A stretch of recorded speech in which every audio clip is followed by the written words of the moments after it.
As we head along the M4 motorway towards Le Shuttle, excitement builds for our carp fishing trip to France. The journey takes about 35 minutes from platform to platform, an incredible feat of engineering. When the shutters finally open in Coquelles, near Calais, we drive off the train and continue south.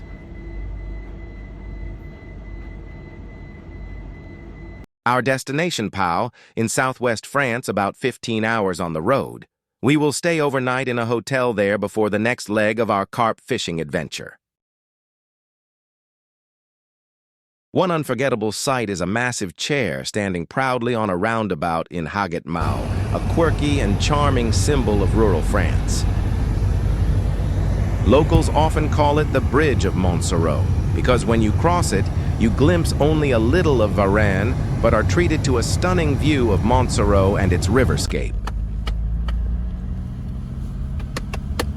Nestled in the Barn region of southwestern France, Ictus Barn spans roughly 150 acres, a vast domain with several private lakes dedicated to carp, sturgeon.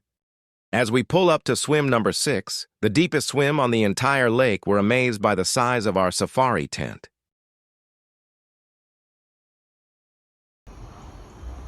Unpacking takes a while, but before anything else, Matt heads out on the electric propeller boat, equipped with a sonar fish finder. He scans the water, mapping out its depth.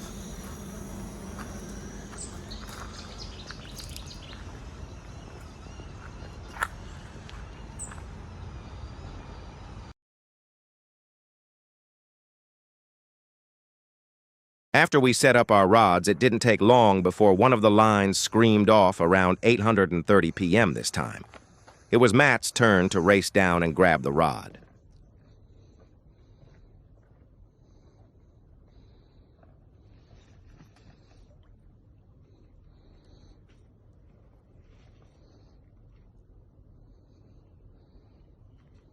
I couldn't help wondering about its weight, maybe between 30 and 37 pounds.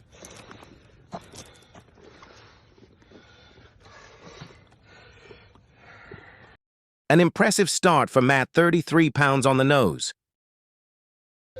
He gently released the common back into its territory, watching it glide off into the dark water.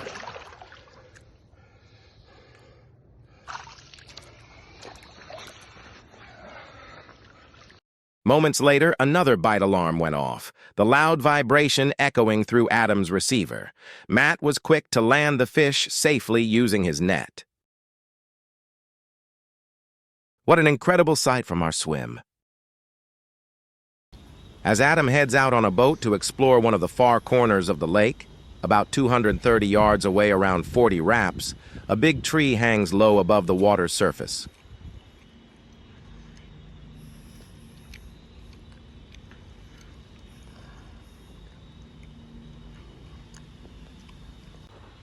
Satisfied with the spot, Adam drops his 5/0's gripper lead with a pop-up bait using multi-rig hook bait down to the bottom.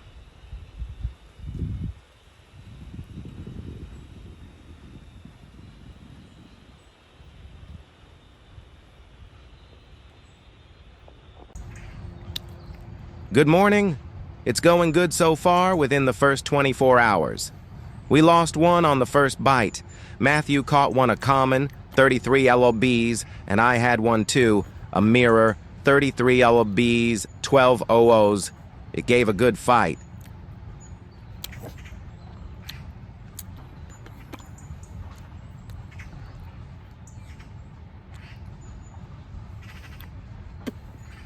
Our new PB French carp, ha! It's now 8:30 a.m. and the view across the lake and the mountains is calm. Massive bubbles rise to the surface, likely from sturgeon feeding below. Out of the blue, an otter appears, gliding across the surface before swimming back to its nest on the far side.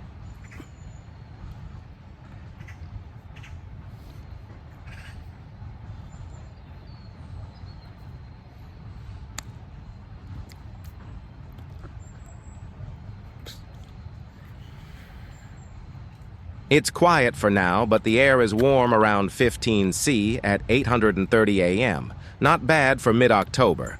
I reckon it'll reach 20 C later this afternoon. Carp feed well in the late evening, especially in the corner of the lake around 7 feet deep, and also out in the middle, where it's about 12 feet deep. Just a few meters further, it drops to 33 feet home to catfish and sturgeon. He'll send more videos later on, a plus tard. As the sun sinks into the horizon, the silhouette of the Pic du Midi d'Ossau, 9,461 feet, stands tall against the evening sky visible from the region of La Rouen, where we are fishing. 4 hours later, a piercing scream from one of Matt's reels jolted him awake. No time to tie my laces, I slipped on my Crocs and sprint down to our swim.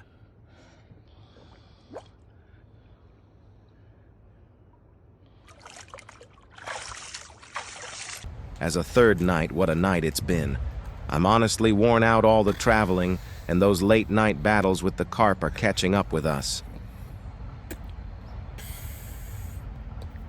Around 1 a.m., Matt landed another 46 LB12 Oz common carp. Probably the hardest fight so far, and yes, it interrupted my beauty sleep, but that's fishing. Then, around 4 a.m.,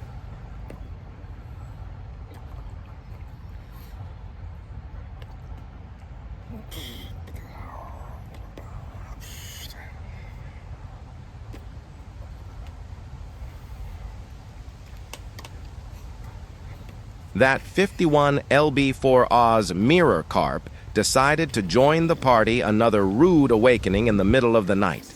Unbelievable. I can't complain, though I gave a little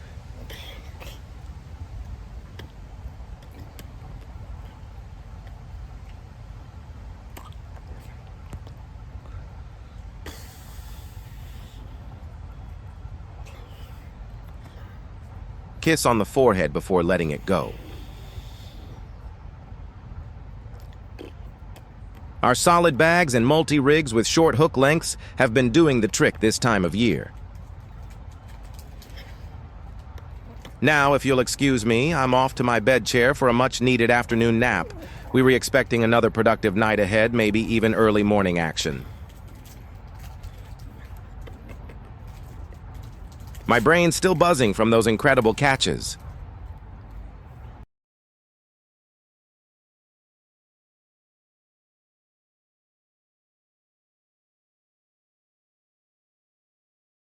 Two French military helicopters roar overhead, flying low across the lake, followed by a Falcon jet screaming past just above us.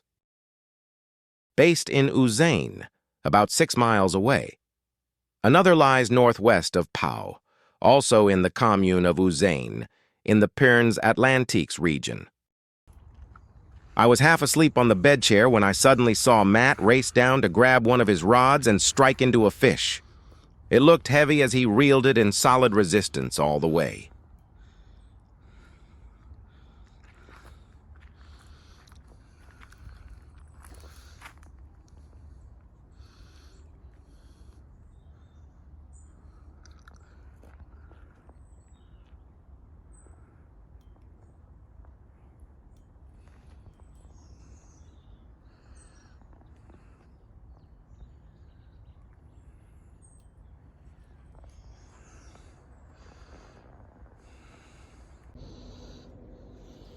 Yes, another big one in the net.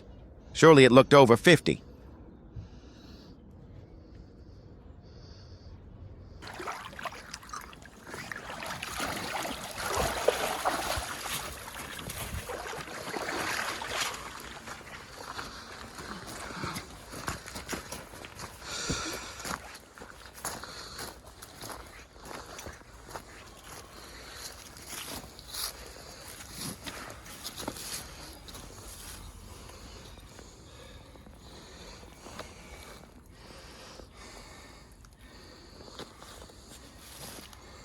Oh.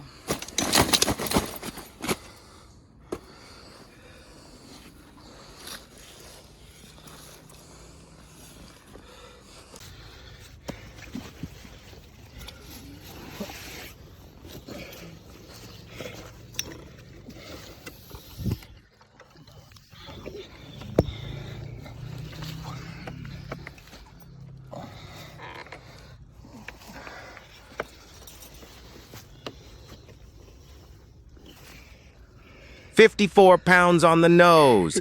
Well done, Matt. A massive smile spread across his face.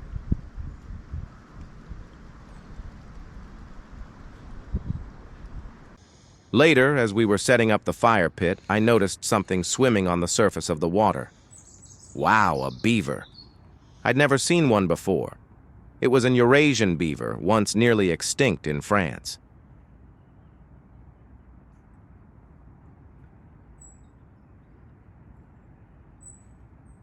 After sweating all day, I decide it's finally time for a shower. We had to hire a bike since it's much quicker to get there, otherwise it would be a 30-minute walk.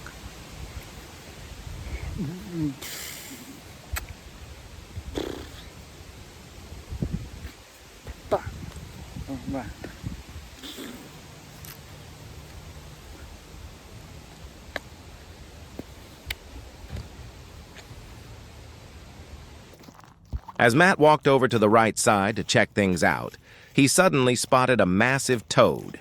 He called me over to take a look.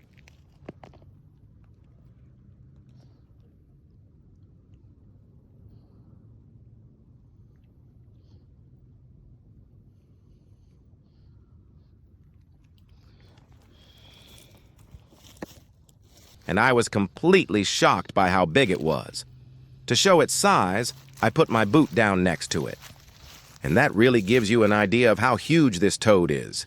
It's called spiny toad cause of its warty skin. At 12:45 a.m., another mirror carp was landed, this one weighing 35 lbs 6 Oz. No more bites, please, at least until 7 a.m. But luck and chaos struck again.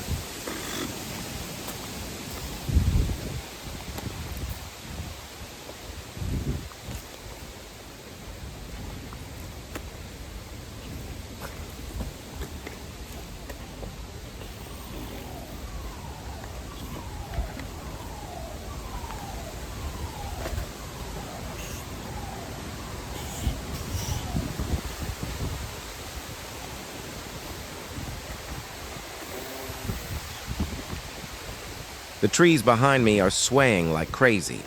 We were a bit worried overnight because our safari tent is pitched right next to them.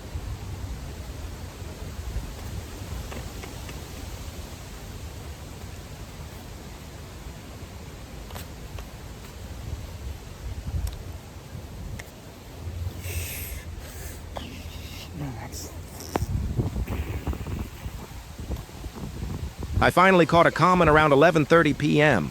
Not quite the monster I was hoping for.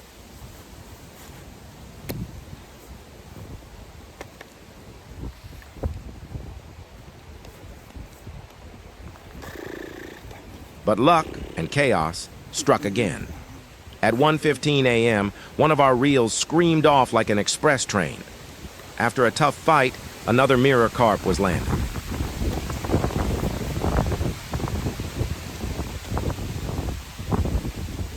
This time, an absolute monster at 54 lbs 4 Oz. Huge congratulations to Matt for that incredible catch.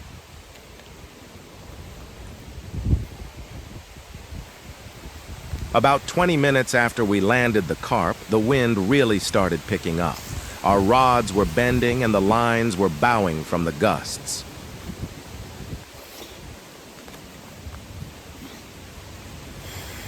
Oh, God.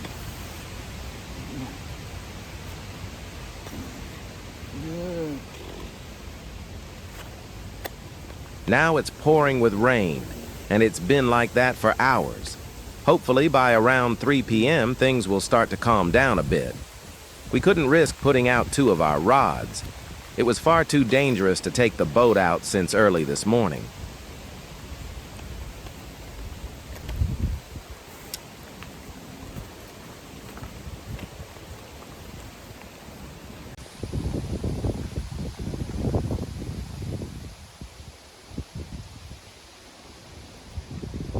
Wind howling, heavy rain pounding on canvas, and leaves rustling violently.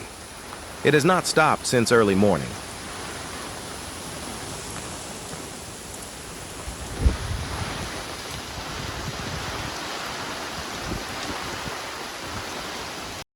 I finally caught a common around 11:30 p.m. Not quite the monster Elle was hoping for, but still a solid 25 pounds, 6 O's. Branches scattered. Thank God none had fallen on our tents. One thick branch had landed just inches from my van. What a lucky escape.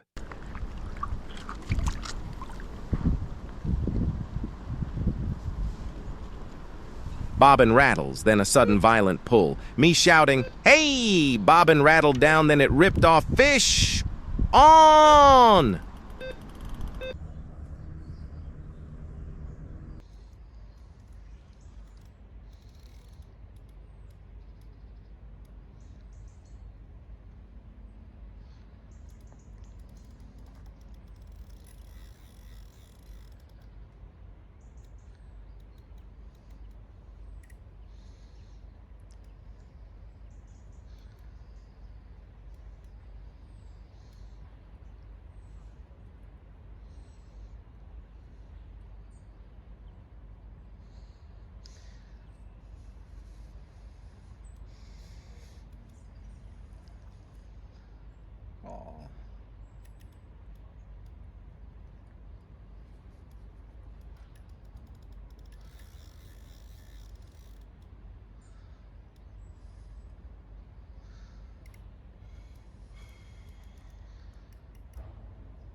Landed safe. It's a mirror.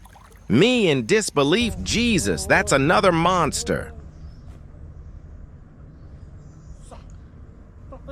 Imspri for Libya 7 Ozy mirror carp.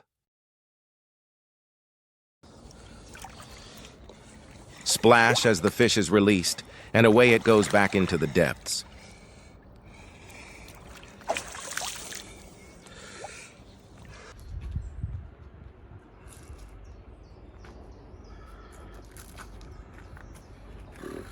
What a week it's been. This trip brought a completely different challenge compared to our fishing adventures in France and the UK. We've landed several stunning fish, a few 30s, some 40s, and an incredible 4 mirror carp over 50 pounds.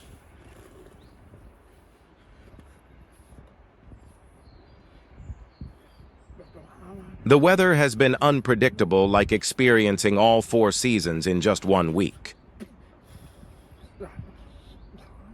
But that didn't stop us from catching these absolute monsters.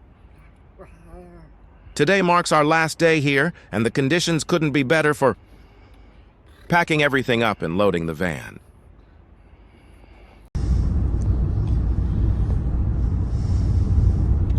As we make our way back home, we can't help but notice the contrast between southern and northern France, not just in the landscape,